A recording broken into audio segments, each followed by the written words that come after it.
We start on a cruise ship. Harley is doing what she does best, hanging off the railing like it's completely normal, until the ship's captain comes over and asks her to get down. Harley looks at him and says, "Oh, is that you, Jack? Did you come to save me from my mediocre life?" The captain, with all the patience in the world, clarifies that he is Captain Saldana, not Jack. After going back and forth for a while, Harley finally climbs down, and that's when she spots something in the middle of the water that leaves her speechless. Someone is out there in the freezing cold. Now that's crazy. We cut to Gotham City. Batman arrives at the Batcave at 2 a.m. and finds Alfred waiting up for him. He asks what he's doing awake at this hour. Alfred, with his usual elegance, replies that since he left without eating dinner, he figured he'd come home hungry. After saving the city, of course. Over dinner, Alfred reminds Bruce that this weekend he has a charity event where he himself will be auctioned off to the highest bidder. Bruce can't hide his irritation. Alfred reminds him that it's all to raise funds for an animal shelter, and that it was Bruce Wayne himself who offered a night out with him as the prize. Meanwhile, Harley is quietly watching the news when she finds out about the auction. Her friend Eggy tells her he's not Superman. Why would anyone auction him off like that? But Harley knows exactly what Bruce Wayne is worth. Everything he does is to help animals. He's incredibly handsome, and he has a heart of gold. She looks him up online, and right then and there makes up her mind she is going to win that auction. For that, she needs money, a lot of it. So she goes to see Tony, her right-hand man. She convinces him with a plan that almost sounds noble. They're going to rob a rich guy who makes his living scamming people. The money goes straight to the foundation, and she gets her date in the process. Tony agrees. They identify the target, and he tells Harley to get some sleep because the job goes down at night. And here's Harley, fast asleep. And what a dream she's having. She finds herself at Wayne Manor, playing around on her own until she asks Bruce to release more criminals because she's getting bored. Bruce makes a call, the criminals are let loose, and Harley goes after the first one with her mallet. Classic Harley. When she's done having her fun, Bruce tells her to go get cleaned up so they can go out to dinner. But Harley asks if she can have dessert first, and well, what happens next we can all figure out. The next morning, the two of them are out on a boat. Harley asks Bruce if he wants to have kids. Bruce says yes, a few dozen. Harley is not on board with that at all. She's thinking 2 or 3, not enough to fill an entire mansion. But Bruce keeps going on about weekly birthday parties with all their children. Harley, fed up, heads below deck, comes back with a shotgun and gives Bruce a proper send-off. He falls into the water and gets eaten by a shark. Harley wakes up screaming that she just had a horrible nightmare. A little squirrel, which seems to be something like her conscience, tells her to go back to sleep and try to have happier dreams this time. After a much more pleasant dream, Tony wakes Harley up. It's time. Their target is a guy in Brooklyn who has stolen millions from people's savings. And to avoid drawing attention, they head out in an ice cream truck. Nobody would suspect a thing. They arrive at the house. Harley asks for a Ted Barney. The man who opens the door says that's him and asks who's looking for him. Harley answers, "Batgirl," and welcomes him with a solid punch. They ask him where his safe is. He says he doesn't have one. Tony threatens to walk off with a vase that Barney clearly treasures more than his own life.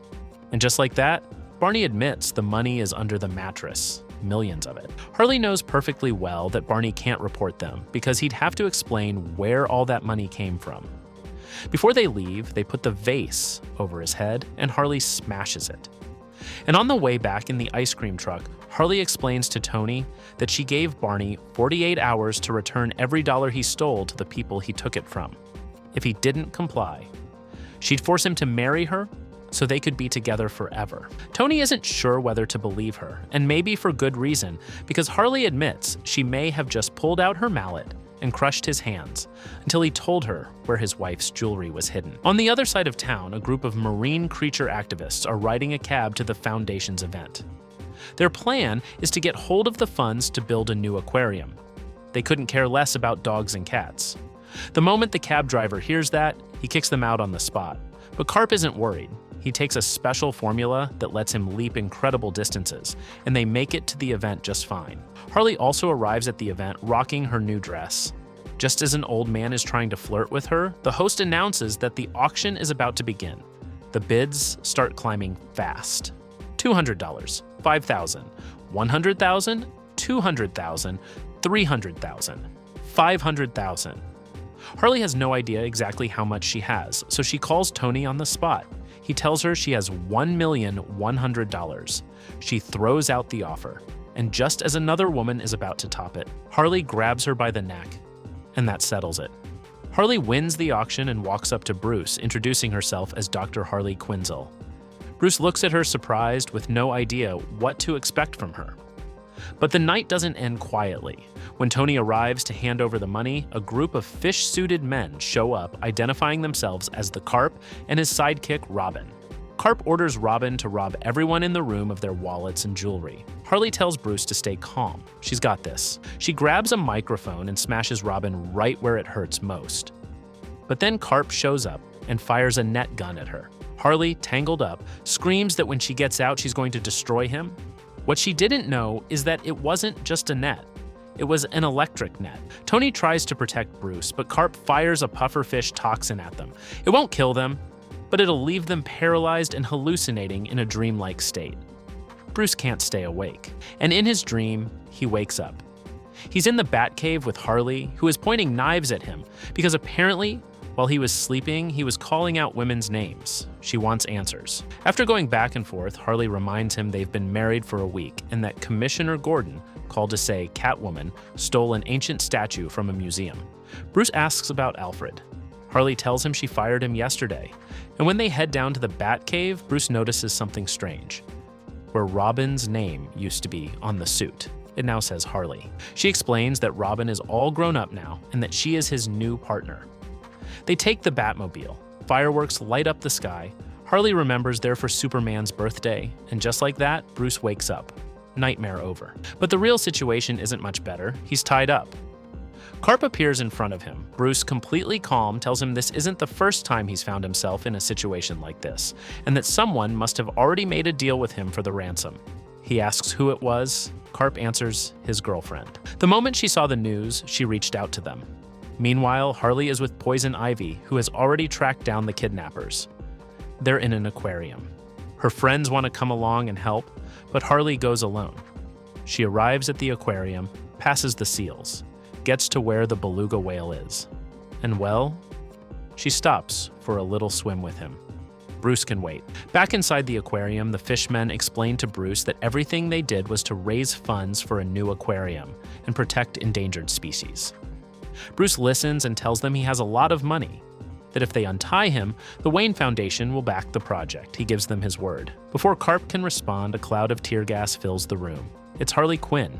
Time to rescue her little cupcake. She takes down Carp, then Robin, goes to Bruce, tells him to rinse his face and wake up a little, and while he does that, she calls the police to report the kidnappers. She grabs Bruce, who is still halfway out of it, and they're gone. After all, they have a date to finish. The two of them are at dinner. Harley tells him about her work. It's a good night. But Bruce tells her it's been a very long day and that he'll have to pass on the walk in the park. Harley understands, but in exchange, she asks for one thing, a goodnight kiss. Bruce leaves. An hour later, Harley is alone, replaying everything in her head, imagining herself kissing Bruce under a tree. And then she hears a voice behind her. Batman. Harley asks what he's doing there. She thinks he's here to arrest her. But no. Batman is there because she helped a good friend of his, though he admits he still isn't fully convinced she's changed. And he tells her that Gotham has been very quiet since she came back. Harley tells him she doesn't need anyone watching over her, that if they're friends now, let me ask you something. And without another word, she kisses him. Then she walks away with a smile and says, time to go. But do me a favor and take some kissing lessons from your billionaire friend. Batman stands alone and smiles. Thank you very much for watching this video. Don't forget to comment, like, and subscribe for more content like this. I'm Raven Comics, and see you in the next video.